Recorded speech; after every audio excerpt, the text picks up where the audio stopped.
نظرهم في انتكاس وقلوبهم. Tersambung pembacaan kitab Aqidatun Najin fi Ilmi Usuluddin bagi Syekh Zainul Abidin bin Muhammad Al-Fatani, iaitu kitab syarah bagi kitab Ummul Barahin bagi Imam Sanusi. Asalnya bahasa tulisan Rumi, di alih tulisan ke Rumi oleh, asalnya Jawi alih tulisan ke Rumi oleh Ustazah Nur Ain binti Abu. Baik, muka surat 69 pada bab iradat dan keterangannya. Sifat yang wajib bagi Allah, yang keberapa tu? Wujud, qidam, baqa, mukhalafatuhu lil hawadith, qiyamuhu bi nafsihi, wahdaniyah, qudrah, iradah. Yang ke-8 ya. Dan katanya wal iradatu, katanya kata pengarang kitab Ummul Barahin iaitu Imam Sanusi. Artinya wal iradatu itu artinya apa? Berkehendak, iaitu sifat wujudiyah. Allah Ta'ala mempunyai sifat iradah, yang ini berkehendak. Sifat itu wujudiyah, ada, wujud. Maknanya kita boleh nampak Allah yang bersifat iradah di akhirat nanti, insya-Allah Ta'ala. Yang berdiri ia dengan zat Allah Ta'ala. Iradah ini sifat, bukan zat. Allah itu zat, tapi walaupun dia berlainan, tidak bercerai tanggal. Tidak bercerai tanggal. Contoh air sirap. Air sirap, air lain, sirap lain, gula lain. Kalau sirap Bandung, susu lain, apa lagi ni, soda lain. Di Bandung yang sedap tu ada sodanya tu. Kalau ada soda tak payah gula lah Ustaz. Yalah, tadi kalau tak ada sodanya, sirap Bandung. Jadi komponen-komponen tu semua lain. Air itu pula hidrogen lain, oksigen lain. Hidrogen mesti ada 2%, oksigen 1%. Kalau tak jadi air, jadi gas. Maksudnya cawan gitu je. Jadi semuanya ada lain-lain, semua tak sama. Walaupun tak sama, tidak bercerai tanggal. Yang namanya air sirap Bandung, dia tak bercerai tanggal. Kalau bercerai tanggal, dia dah tak panggil sirap Bandung. Contoh soda tak masuk, diasingkan. Ni soda ni, apa ni? Orang tak panggil ni sirap Bandung. Kan, soda, es krim soda. Tak boleh, dia kena masuk dalam komponen apa ni, dalam campuran tu tadi, baru dipanggil air sirap Bandung. Kalau tidak, bukan air sirap Bandung namanya. Baik. Jadi itu contoh mudah faham. Allah Ta'ala tidak serupa dengan makhluk. Ini untuk cepat faham. Iradat itu sifat, Allah Ta'ala itu zat. Zat tu dirilah, diri Allah. Walaupun berlainan, tidak bercerai tanggal. Maksudnya bila kita kata sifat iradat itu berkehendak, menghendaki, menginginkan sesuatu. Yang berkehendak tu siapa? Iradat ke Allah? Allah lah. Habis tu kenapa sebut sifat iradat berkehendak? Kenapa tak sebut Allah saja berkehendak? Sebab kita nak belajar segala sifat-sifat wajib bagi Allah. Jadi kenalah terangkan sifat ini tugasnya apa, sifat ini tugasnya apa.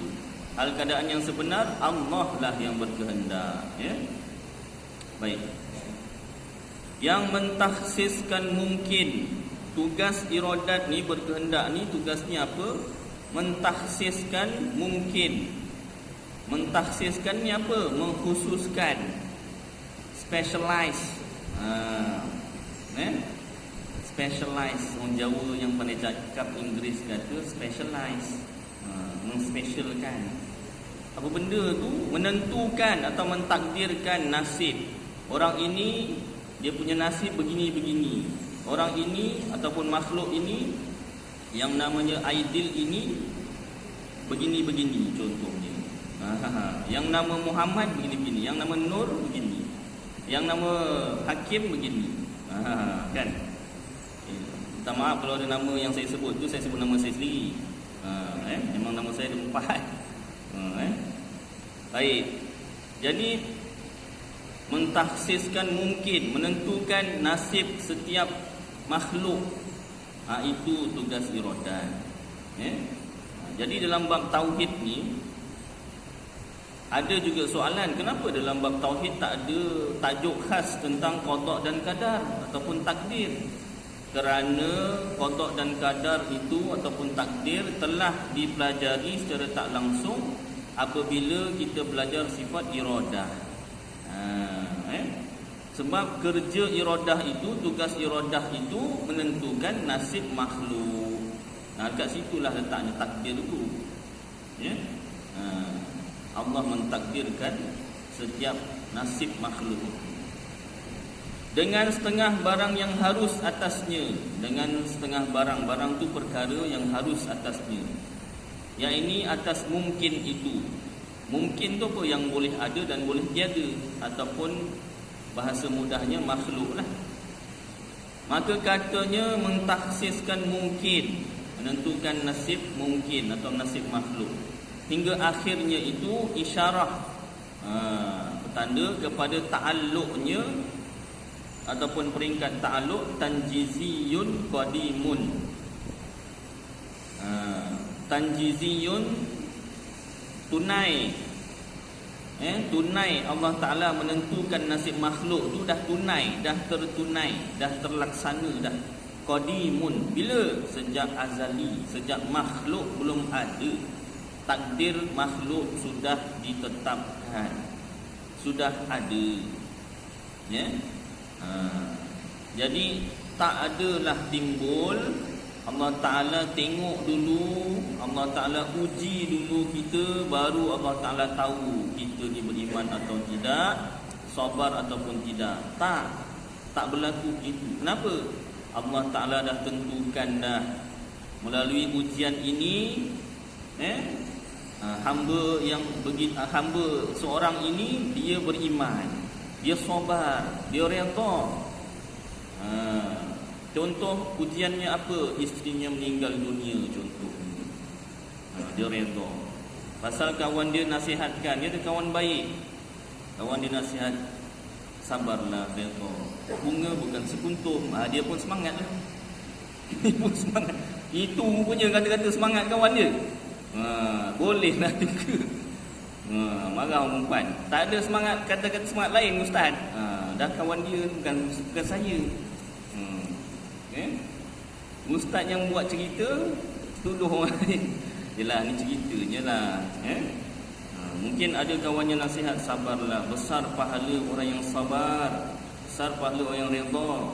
Tapi nasihat yang tu dia tak berapa kuat sangat semangat. Yang tadi tu semangat dia semangat dia lain. Baik. Jadi apa nama ni tadi? Allah Ta'ala telah mentakdirkan nasib makhluk tu sejak makhluk belum ada lagi. Tak timbul Allah Ta'ala uji, baru Allah Ta'ala tahu, tidak. Habis ada ayat Al-Quran ustaz, Allah Ta'ala uji suatu kaum untuk nak tahu siapa yang beriman atau siapa yang tidak beriman. Maka dalam kitab tafsir, para ulama tafsir telah mentafsirkan, kerja mentafsir ini bukan mudah. Bukan seperti buat karangan SPM. Itu pun kalau budak SPM yang belakang-belakang, kelas belakang-belakang pun rasa macam nak kiamat buat karangan, ke tak? Berapa patah perkataan? 350 patah perkataan hingga 500. 350 tu pun nak termuntah nak buatnya, apalagi sampai ke 500. Kelas belakang lah, kelas depan 500 je, sikit sangat lah. Kelas depan lah, kan? Baik. Jadi apa nama ni tadi, patah balik semula ceritanya, dia tak boleh jauh-jauh, nanti lupa tadi. Ni pun macam dah lupa ni. Minta maaf lah. Dia jauh sangat menerawang tadi. Kerja mentafsir, alhamdulillah, ingat semula, ingat tengok muka pengerusi masjid, ingat boleh cerita, alhamdulillah. Jadi kerja mentafsir ini bukan mudah. Satu orang pentafsir hafaz 30 juzuk Al-Quran. Macam Ustaz Aidil, 30 surah belum tentu hafal. 30 surah belum tentu hafal. Hafaz 30 juzuk Al-Quran bertajwid. Bukan yang tak bertajwid, bukan budak kecil umur 5 tahun dah hafal Yasin. Budak ni bagus ni, 5 tahun dah hafal Yasin. Dia baca Yasin, Quran Hakim. Mana? Hafal memang hafal, tapi hafal yang budak punya hafal lah, tentulah. Budak ni Yasin ni tak hafal, Allah ni cuma baca Bismillahirrahmanirrahim. Qul huwallahu ahad, Allahus samad, lam yalid wa lam yulad wa lam yakul lahu kufuwan ahad. Masya-Allah. Surah Ikhlas dia hafal tapi bertajwid. Berpahala kan? Baik, sambung sini balik. Ni pun tak boleh panjang-panjang ni. Jadi kerja mentafsir 30 juzuk Al-Quran. Kemudian beratus ribu ataupun ribu ataupun puluh ribu hadis dihafal oleh para pentafsir.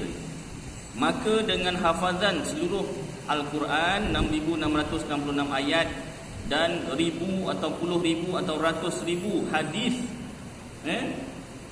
bukan macam Sa'idil tadi juzuk 30 surah belum tentu. Hadis 10 hadis belum tentu. Kalau dah hafal 10 hadis pula, perawinya tu sampai kepada Rasulullah, sanadnya tu. Ni ditulis oleh siapa?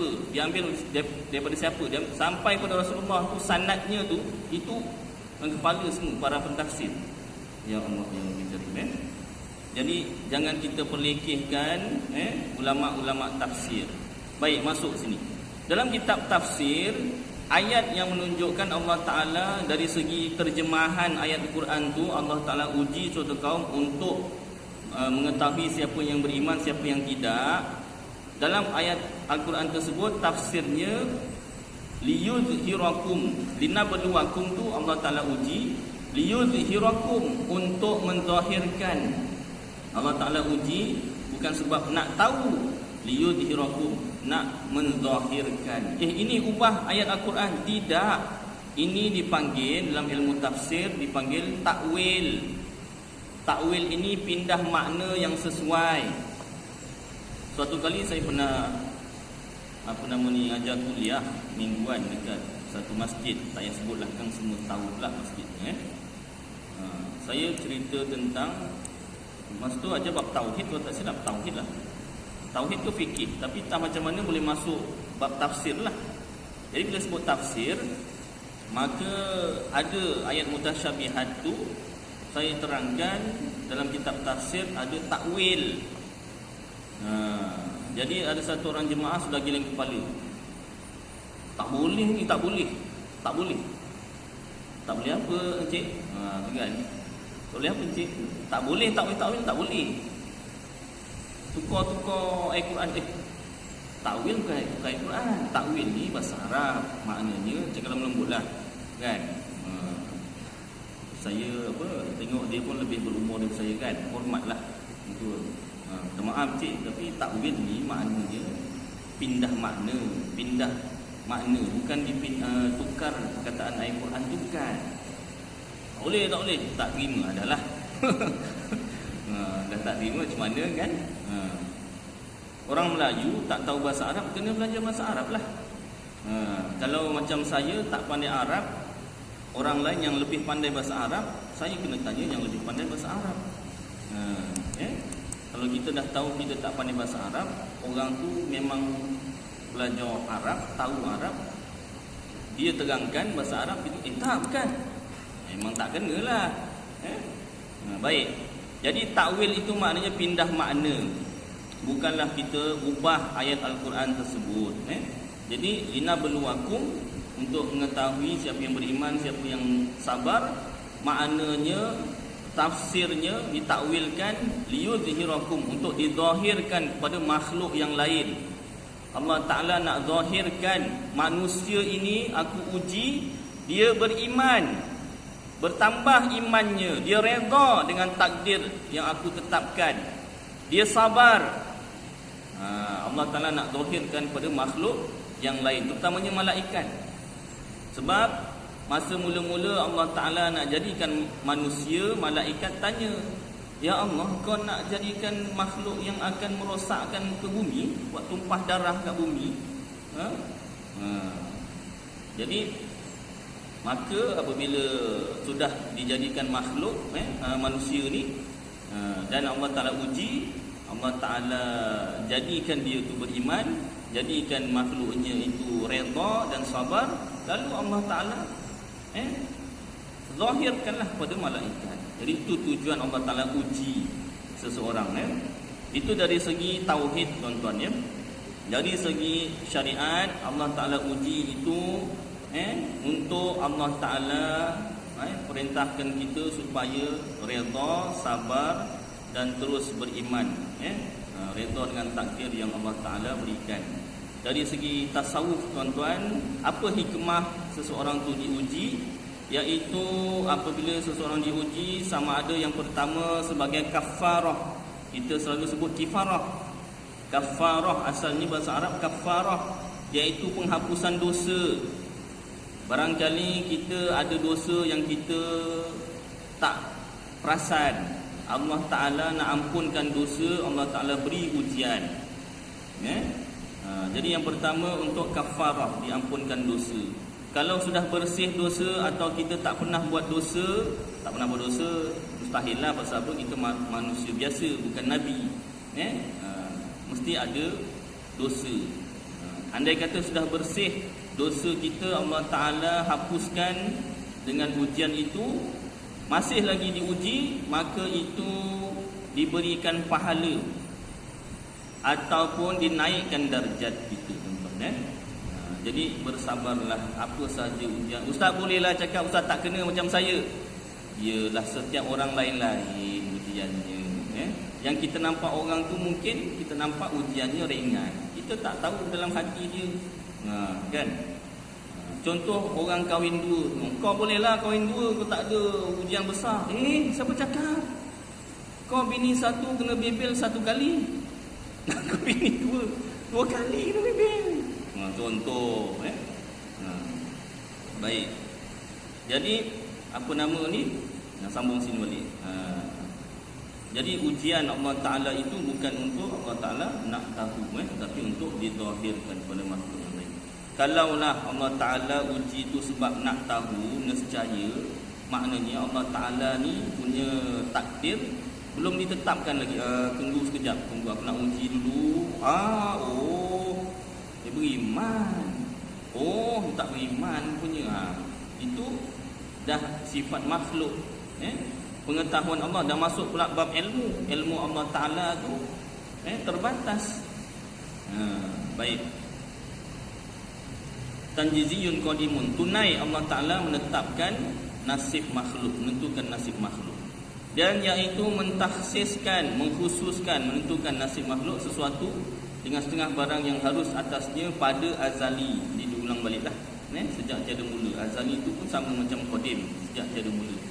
Atau isyarah, tanda kepada ta'alluqnya tanjiziyun hadithun, tunai yang baharu. Tunai Allah Ta'ala menentukan nasib yang baharu. Itu macam mana pula? Kerana dibinakan atas kaul pendapat yang berkata dengan dia, iaitu mentakhsiskan sesuatu dan demikian itu pada ketika mengadakan dia atau mengadamkan dia. Tiada isyarat kepada ta'alluqnya suluhiyun qadimun. Suluhin qadimun ni apa? Boleh Allah Ta'ala menentukan nasib makhluk sejak tiada mula. Dan iaitu patutnya atau bolehnya pada azali bagi mentakhsiskan mungkin dengan tiap-tiap sesuatu daripada barang yang harus atasnya. Ini diterangkan makna suluhiyun qadimun. Kerana bersegera faham daripada ta'bir dengan takhsis itu bahawa murad takhsis itu dengan fi'il, ini perbuatan. Ada ulama kata Allah Ta'ala menentukan nasib makhluk ini tunai yang baharu. Maknanya ketika makhluk tu ada, ketika makhluk tu dijadikan. Tanjiziyun hadithun, tunai yang baharu. Makhluk tu yang baharu, bukannya penentuan makhluk, penentuan nasib makhluk tu yang baharu. Dan lagi pula ta'bir dengan setengah barang yang harus, perkara yang harus atasnya itu menghendaki ia akan dia, iaitu akan takhsis dengan fi'il, perbuatan, kerana bahawa iradah itu, sifat berkehendak itu patut atau boleh pada azali bagi mentakhsiskan mungkin dengan tiap-tiap sesuatu daripada barang yang harus atasnya, tiada dengan setengahnya.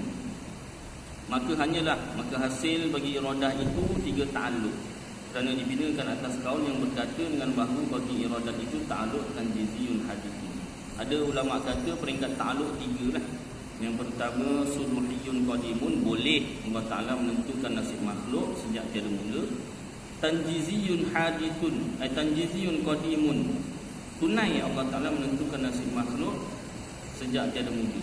Dan tanjiziyun hadithun, tunai Allah Ta'ala menentukan nasib makhluk yang baharu. Bermula kaul yang tahqiq, pendapat yang benar, tahqiq ni benarlah yang kuat, bahawa yang demikian itu, yakni tanjiziyun hadithin itu tiada ta'alluq yang mustaqil, tetapi menzahirkan bagi ta'alluq tanjiziyun qadimun jua.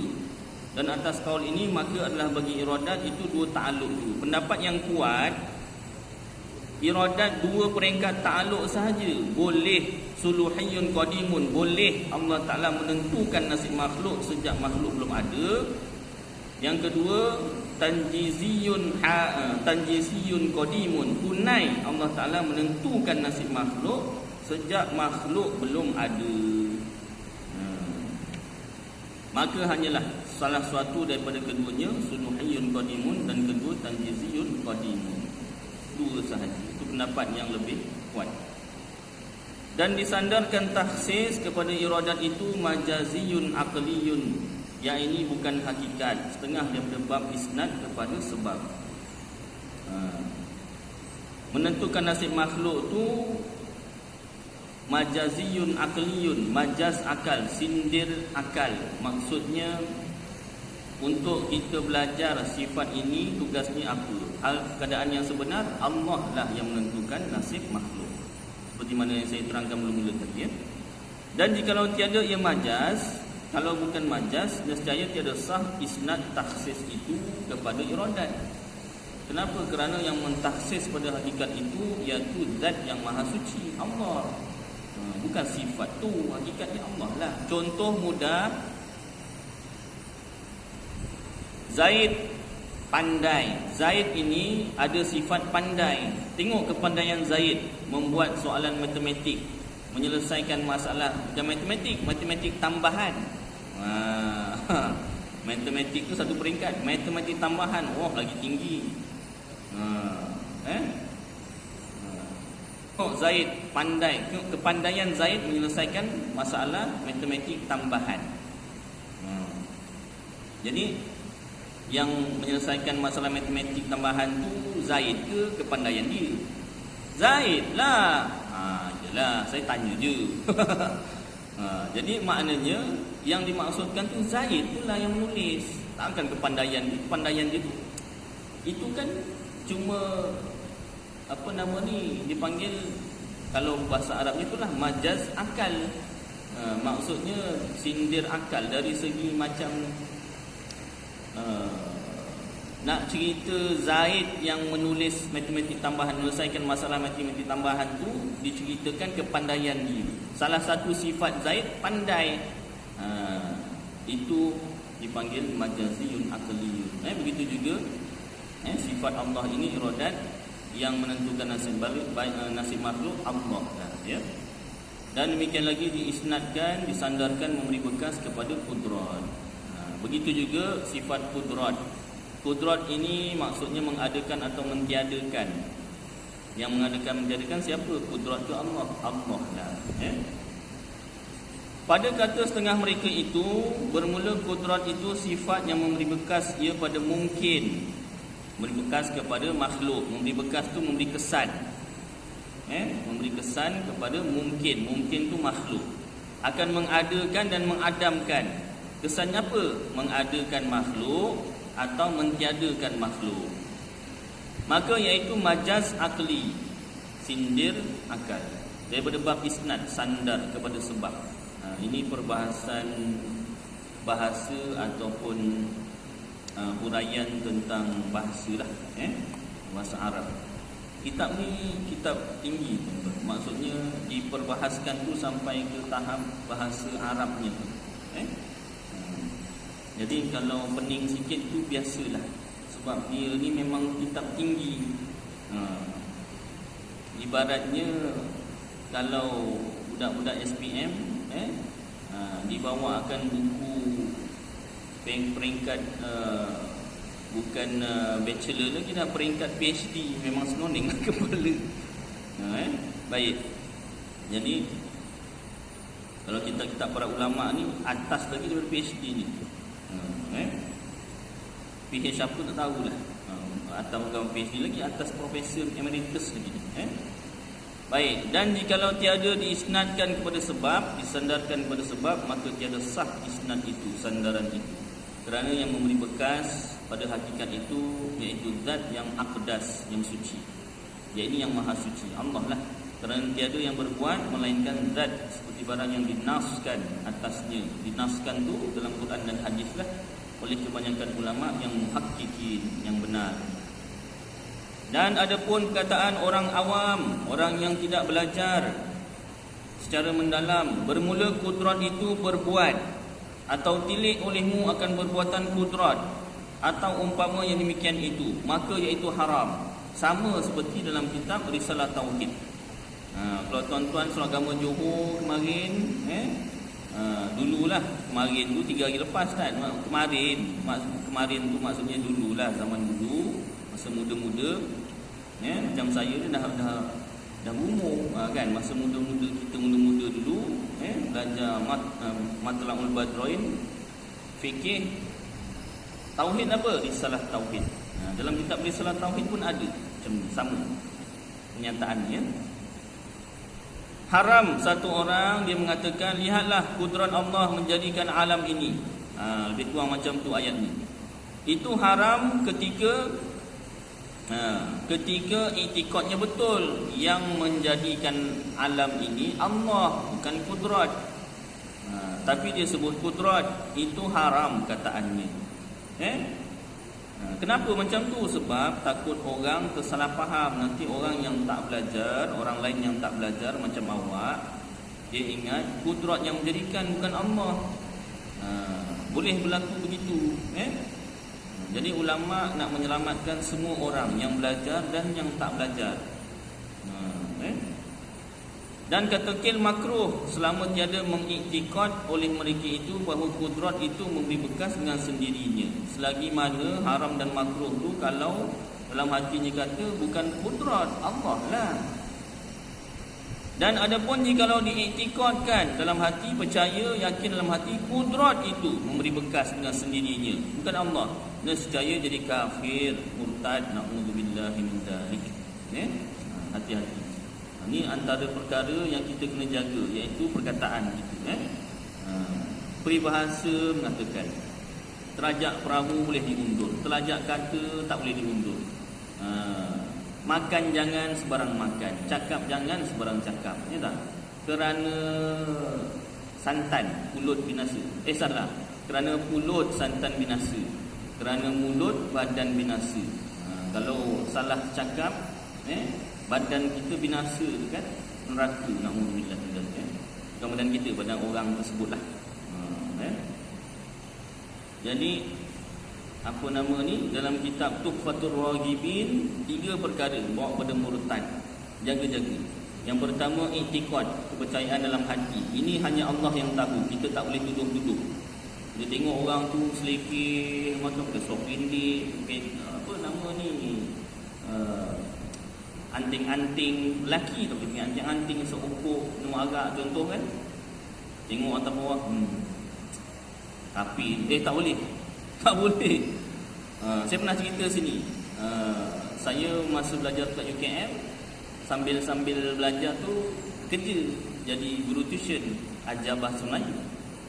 Jadi murid ada seorang yang lambat, kawan-kawan dia dah datang, sampai di murid ni tadi pakai seluar pendek, lepas tu lambat. Kawan dia pergi sound, kape, Sekolah lambat, gaspol pendek. Astagfirullahaladzim. Selamba je.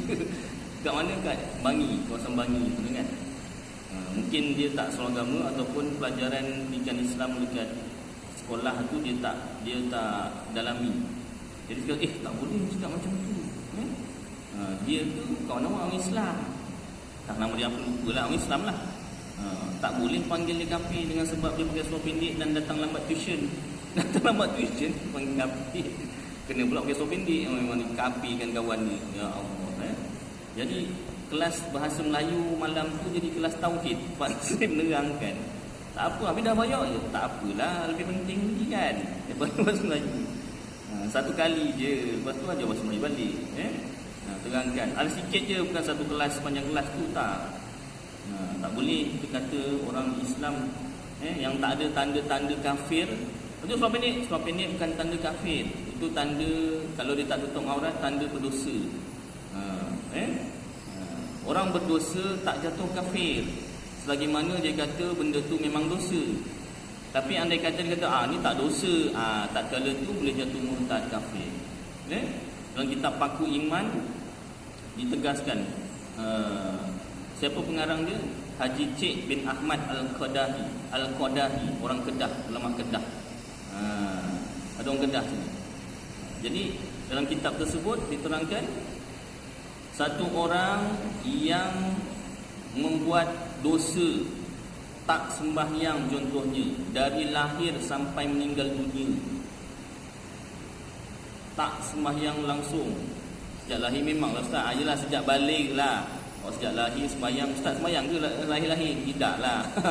Mana nak cerita sejak balik sampailah meninggal tak sembahyang langsung. Dia masih lagi beriman. Kalau dia meninggal dunia, ni macam mana ni Ji? Sembahyang tu. Sembahyang. Betul kan? Haji mula aku dah belajar. Boleh. Dia tak ada tanda kafir kan? Kuruskan. Kuruskan je. Betul je. Tak semua sembahyang. Iya. Kadang orang tak tahu, dia tanya orang masjid lah kan. Alhamdulillah orang masjid dah belajar. Kalau masjid entah berentah tak belajar. Iya. Memang langsung. Astagfirullah. Dah lah. Hantar kubur sini ke? Tak boleh. Tak boleh. Itu masjid entah berentah dan di situ ni tak belajar. Dia masih lagi Islam tetapi berdosa besar. Bukanlah maknanya kalau macam tu tak payah sembahyang Ustaz. Berdosa besar. Antara siksaan dalam kubur dipukul oleh apa nama ni, ular Sujaul Aqra. Ular kukunya kuku besi, dipukul dengan kuku besi, terbenam 70 kaki ke 70 hasta. Kalau 70 hasta lagi dalam lah, tapi 70 kaki pun dalam juga. Dalam juga tu. Maknanya nak cerita kuatnya dipukul tu. Dah terbenam, dicongkil. Ya Allah.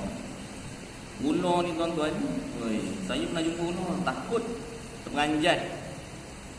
Satu kali masa nolong arwah bapa saya kat kebun nyawit, nyawit dulu, terjumpa ular tengah senyap. Tiba-tiba senyap. Kebun tiba-tiba senyap. Biasa bunyi cenggerik lah, bunyi apa, lalat, nyamuk apa. Senyap tiba-tiba. Apa ni? Tengok belakang. Ular. Pahat kat tangan terlepas. Allahu Akbar, tak cukup tanah lagi. Bertakbir. Allahu Akbar. Bapak saya, kenapa bapak saya jangan? Ular. Tengok. Alah, ular lidi. Yelah, ular lidi pun ular juga. Dah nama takut, beranjat. Takut juga kan. Itu baru ular lidi. Ini Sujaul Aqra. Siksaan orang tidak sembahyang. Itu satu waktu. Kalau daripada balik sampai meninggal dunia, ya Allah, itu baru dalam kubur, belum di akhirat. Jadi janganlah tak sembahyang. Ini pernyataan ini, orang yang tak sembahyang seumur hidupnya, dia masih lagi Islam. Maknanya dari segi kita nak menguruskan jenazah, maknanya kita masih wajib menganggap dia orang Islam. Tapi Ustaz, ada hadis perbezaan orang sembahyang, perbezaan orang Islam dan bukan Islam ialah sembahyang. Maknanya kalau orang yang sembahyang dia Islam lah. Kalau dia tak sembahyang dia bukan Islam lah. Itu hadis, wajib kita rujuk syarah hadis Kalau Al-Quran wajib kita rujuk tafsir Al-Quran, hadis wajib kita rujuk syarah hadis. Dalam kitab-kitab syarah hadis, contohnya kitab Bahrul Madi 22 juzuk dekat Masjid Nurul Hidayah ada beli. Saya pernah baca dalam kuliah. Hadis, kalau jumpa hadis beza orang Islam dan bukan Islam yang sembahyang, maknanya kalau dia meninggalkan sembahyang dan beriktikad sembahyang itu tak wajib, nescaya jadi murtad, kafir lah. Kalau orang itu sembahyang, dia percaya sembahyang itu wajib dan dia mengerjakan sembahyang, maka imannya sempurna, Islamnya sempurna. Itu maksud sebenarnya itu. Baik, sambung balik.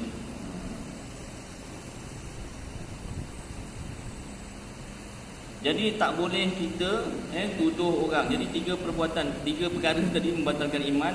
Supaya dapat recall balik, iaitu iktikad dalam hati, perkataan dengan lidah dan juga perbuatan. 3 perkara boleh membatalkan iman. Jaga-jaga. Jadi kita nak jaga perkataan kita. Sebab tu orang kata orang yang lagi bertambah ilmunya, lagi dia senyap, kurang bercakap. Pepatah Melayu kata kan, tin kosong tu kan memang kuat bunyinya. Maknanya kalau orang yang kurang berilmu tu memang banyak cakap kan. Cakap je. Kalau kat sekolah tu ada budak je macam tu. Ya Allah, kita cakap sepatah, tanya satu je, dia berjawab 10 patah. Bagus tu bagus kalau jawapannya betul lah. Jawapannya merepek, tak bagus tu. Lagi satu, tak payah ditanya pun bercakap. Itu bercakap dengan kawan. Ada je. Dia tak sedar tu, kita tengok je dia bercakap. Kat sekolah. Ya Allah. Baik. Jadi jaga perkataan kita. Tanbih, jaga-jaga. Bermula murad yang dikendaki dengan setengah barang yang harus atasnya itu segala perkara yang 6. Yang muqabalah, yang sebaliknya akan dia oleh 6 yang lainnya. Dia ada apa nama ni, bertentangan itulah.